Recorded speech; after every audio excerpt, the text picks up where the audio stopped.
నేను ఒక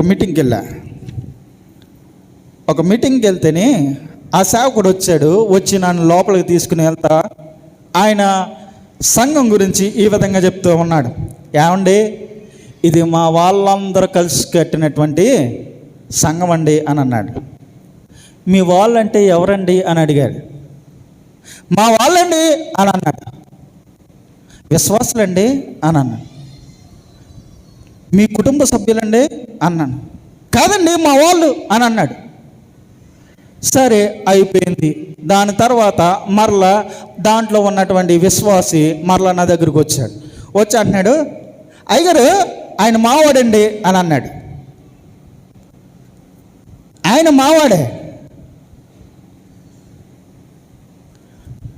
సేవకుడేమో ఇది మా వాళ్ళందరూ కట్టిందండి అని అంటే విశ్వాసం అన్నాడు, ఆయన మావాడే అన్నాడు.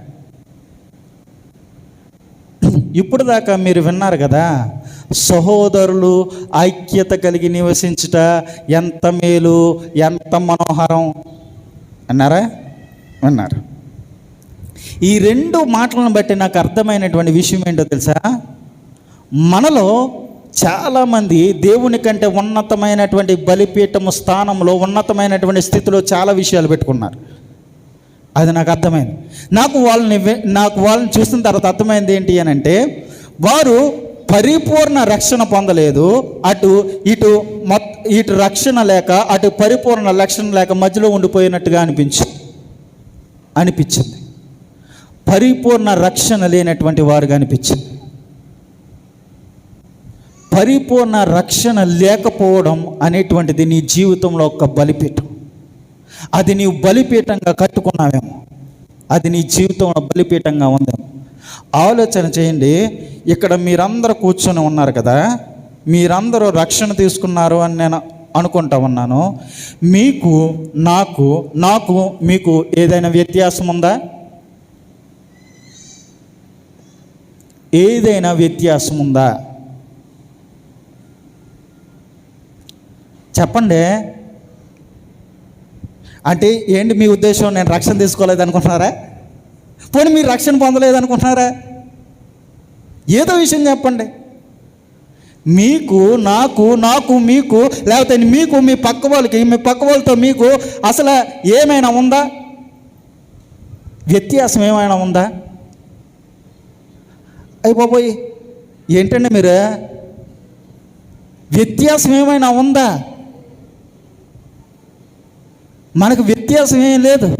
ఎందుకు అని అంటే ఇప్పుడే చెప్పాడు, మనమందరం ఒక్కరి రక్తంలోనే కడగబడ్డాం, మనమందరం ఒకరి రక్తంలోనే శుద్ధీకరించబడ్డాం, మనమందరం ఒకరి దగ్గరే మనం బాప్తిసం పొందాం, మనమందరం కూడా సంఘంలో చేర్చబడ్డాం, మనమందరం కూడా ఒక కుటుంబంగా ఉన్నాం. కుటుంబంగా ఉన్నటువంటి నీకు నాకు మధ్యలో ఏదైనా వ్యత్యాసం ఉందా? ఏమీ లేదు. వ్యత్యాసం ఏమీ లేదు. నువ్వు ఎంతటి వాడువో నేను అంతటి వాడినే, నేను ఎంతటి వాడువో నువ్వు అంతటి దానివే. మన మధ్యలో వ్యత్యాసం ఏమీ లేదు. కానీ చాలామంది ద్వేషపూరితంగా ఏం చేస్తూ ఉన్నారు తెలుసా? మన మధ్య, సంఘము మధ్య, సమాజము మధ్య వారు విద్వేషాలను రెచ్చగొట్టి నీవు వేరు నేను వేరు అని చెప్పేటువంటి ప్రయత్నం చేస్తూ ఉన్నారు. బైబిల్లో ఎక్కడ ఈ కులాన్ని ద్వేషించండి, ఇది మీ కులం అని ఎక్కడ బైబిల్లో తెలపబడలేదు. బైబిల్ చెప్తుంది ఒకటే ఒక మాట, నిన్ను వలె నీ పొరుగు వారిని ప్రేమించండి, నిన్ను వలె నీ పొరుగు వారిని ప్రేమించండి, నిన్ను వలె నీవు పొరుగు వారిని ప్రేమించు అనేటువంటిది మాత్రమే చెప్తూ ఉంది.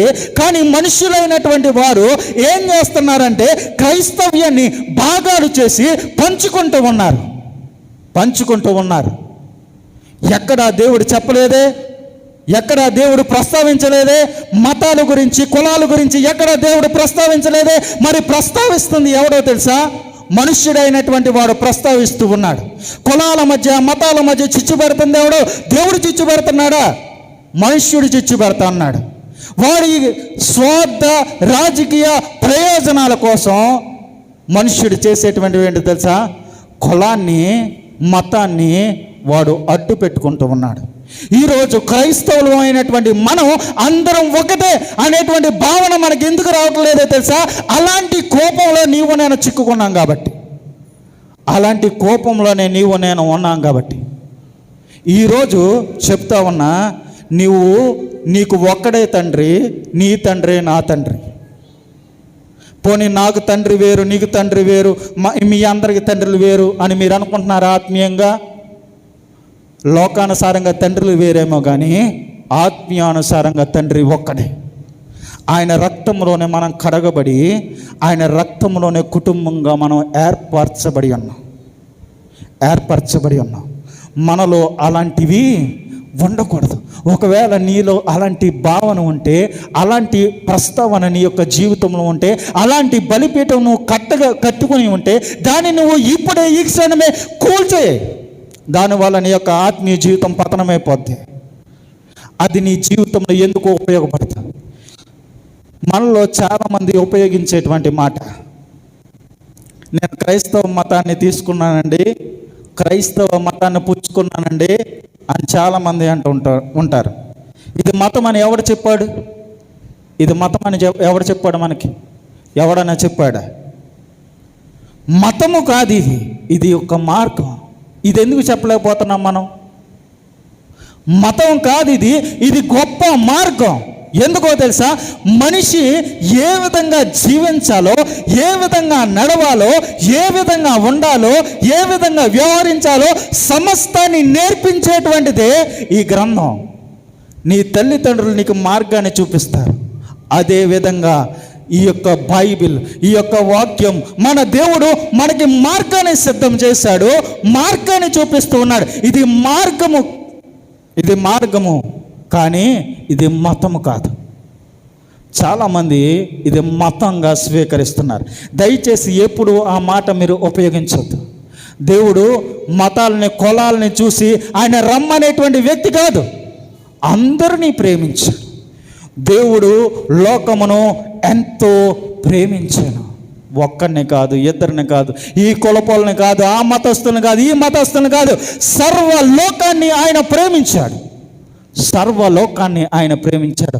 ఒకవేళ ఇలాంటివి నీ జీవితంలో ఒక బలిపీఠముగా కట్టుకుని ఉంటే, ఈ సందర్భంలో దాన్ని కూల్చే, ఈ సందర్భంలో దాన్ని యొక్క జీవితంలో నుండి తీసివేయి. అందరినీ సహోదర భావంతో చూడడం మొదలుపెట్టు. ఎంత అద్భుతంగా ఉంటుందో తెలుసా? ఇప్పుడే చెప్పారు కదా, సహోదరులు ఐక్యత కలిగి నివసించుట ఎంత మేలు, ఎంత మనోహరం. ఆ మనోహరమైనటువంటి దృశ్యాన్ని నువ్వు చూడాలి అనంటే, ఆ మనోహరమైనటువంటిది నీ జీవితంలో అనుభవించాలి అనంటే, ఎదుటి వాళ్ళని మనం ఏ విధంగా మనం చూసుకుంటూ ఉన్నామో ఎదుటి వాళ్ళను కూడా అదే విధంగా చూసేటువంటి ప్రయత్నం మీరు నేను చేస్తే ఆ మనోహరమైనటువంటి దృశ్యాన్ని మీ జీవితంలో మీరు చూడగలుగుతారు. ఒకవేళ అలాంటిది కాదు, నేను ఇలాగే ఉంటాను, ఇలాగే చేస్తాను అని అంటే నేనేం చేయలేను. మన జీవితంలో ఏది కట్టబడి ఉన్నది, దేవునికి విరోధంగా ఏది కట్టబడినా, దేవునికి విరోధంగా నువ్వు ఏ బలిపీఠమో నీ జీవితంలో కట్టబడినా అది ఈరోజు కోల్చబడాలి.